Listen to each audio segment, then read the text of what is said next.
Hello Pokemon lovers and welcome to a brand new episode of Rating All Pokemon! We all know what we do here, so I'm not going to explain it to you once again. Also, it's in the title, so what do you expect? Nothing. Today, I have 4 Pokemon for you that we're rating, that I am rating. And the first 2 are Pokemon that other people think are a bit shit. And I think they're great. So that's how that always goes with us, isn't it? I think they're great, you think they're shit. Other way around.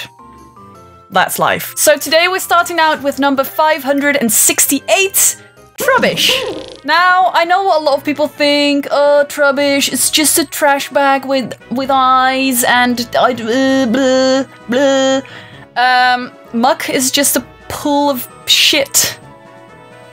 Also, a lot of people think that Pokemon went downhill starting at Trubbish. Gen 5 Pokemon, they're all like, oh, they're just inanimate objects. Bleh.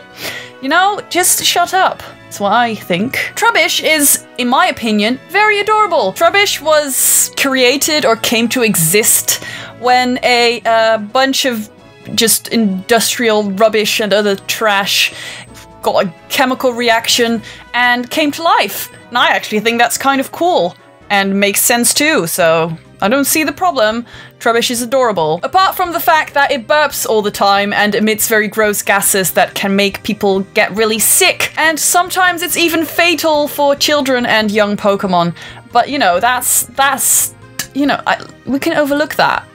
Now obviously Trubbish is made of trash and it probably smells a lot. But if you befriend Trubbish and it, you know, becomes your buddy, it stops smelling for you because it loves you and it wants your nostrils to feel okay. Don't be so hard on Trubbish. It's a pretty nice guy. Now, Alolan Grimer and Alolan Muck are its natural enemies, and they prey on Trubbish, and that makes me sad, because, you know, Muck and Grimer eat rubbish. That's what they do. They're sludge boys. Leave Trubbish alone. Pokemon Ultra Sun says, poisonous gas leaks out of it when it breathes. Muck that can catch a whiff of that stench will come drooling. Look, Muck is made out of drool. It will always drool whenever it smells anything. It's disgusting. So Trubbish is kind of similar to Grimer and Coughing, and the reason for that is that they're all poison types with one evolution. They have pretty much the same base stats, and they're all based on a different type of pollution. Well, we all know that Trubbish is a trash bag, but it also has bunny ears, and that might refer to the fact that we call clumps of dust bunnies. And that, my friends, is actually quite adorable. In French, Trubbish's name is miamiasme, or however you pronounce that. It comes from the eating sound miam. What? And miasme, which is a poisonous air. Miam though. I love it. 5 out of 5, bitches. At level 36, Trubbish evolves into Garbodor. Now, Garbodor is known as the trash heap Pokemon. Fucking love it. Garbodor is quite a large trash bag with lots of shit coming out at all sides. It has a hand with pipes and bullshit. It's great. Also, its number has 69 in it. Nice. Now, Garbodor can spew this toxic gas out of its left hand, the hand with the pipes, and with the other hand, it will just smack its opponents to, I don't know, into bits. Smithereens is what I don't know which one of the two it is, but you know, I'm Dutch. Leave me alone. So Garbodor kind of inhales garbage, and then the garbage becomes a part of its body, and it becomes this huge pile of crap, kind of like a Spirited Away. Oh my god, it might actually be based on that. I never thought of that. Now, Garbodor lived in Alola, and there was quite a lot of them, and then the Grimer came and just fucked them up, and now the Garbodor are scarce in Alola, but they are very strong because they've had to fight off all the Grimer. I feel like Alolan Pokemon are so aggressive. Now, Garbodor is also based on a trash bag, and there's nothing really that different about the, you know, the design. It's also based on dust bunnies. Its Japanese name is actually Dust Jas. It has the word dust in it. And in Mandarin Chinese, its name, that I won't pronounce, literally means Dust Mountain. 4 out of 5. Next up is number 570, Zorua, which is, I don't know if I'm saying that right, but I'm gonna say it like that.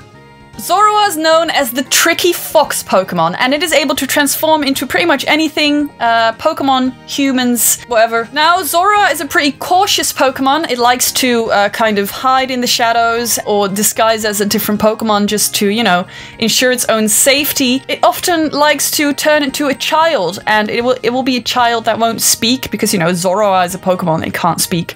So if you find a very quiet child somewhere, it might be a Zorua. Sometimes the tail remains the same, and if you touch that tail, it would turn back into Zorua. It is, apart from very protective and cautious, also kind of mischievous and likes to surprise others by suddenly turning into itself, like, haha, got you. Pokemon Ultra Moon says, if a normally talkative child suddenly stops talking, it may have been replaced by Zorua.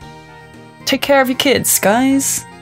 Zorua and its evolution were the first Pokemon that were ever revealed of the 5th gen, which is kind of cool. I think a lot of people were very excited about Zorua, and who blames them? They are kind of adorable, I have to admit. Now, Zorua is based on a fox, and it may also be based on kabuki makeup, which is the type of markings that are on his face kind of resemble kabuki makeup. It's a type of theater. Now, the fact that Zorua sometimes still has his tail may be based on the kitsune, which is a fox, a shape-shifting fox that usually keeps its fox tail when it turns into a human. It may also be based on ninjas because it is quite fast and it uses this illusion technique, which may refer to genjutsu, which is a type of illusion technique in Ninja World.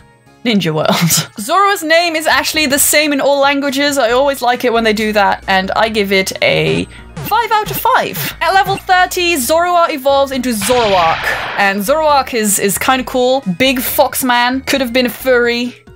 Possibly. I'm sure there's furries of that guy. There must be. It is also known as the Illusion Fox Pokemon. Ooh, illusions and foxes. Now, Zoroark can create illusions that confuse people. It doesn't actually shapeshift into anything, but it can manipulate its surroundings in such a way that people will believe it is either a different Pokemon or a different human, but it actually remains the same. It just messes with your brain, guys. Now, Zoroark lives in groups, and it is very protective of its group. If anything ever happens to one of its pack members or even its trainer, it will become very vindictive and try to hurt the one who did that. Cute fact, Zoroark will hide its tiny Zorua babies in its mane and carry it around. That's adorable. So Zoroark is also based on the kitsune, like I said, the shape-shifting fox, and Ninetales is actually also based on this myth. Kitsune wasn't only a shape-shifting fox, but was also kind of mischievous and liked to trick people, kind of like Zoroark does. It also kind of resembles a werewolf by the way it stands on its 2 hind legs and has these claws and kind of looks like a wolf. I kind of dig it. Zoroark's name comes from Zorro, which is not the man, but it's the Spanish word for fox, and dark, or Aku, which means evil. And I think it's pretty cool, and I give it a 5 out of 5 as well. Thank you so much for watching, guys. I hope you learned something new today. If you didn't, just unsubscribe, to be honest. Like, what are you still doing here? If you know everything, get out. I love you. You'll see me again next week with a whole bunch of new Pokemon, and don't forget, Trubbish is awesome. Goodbye.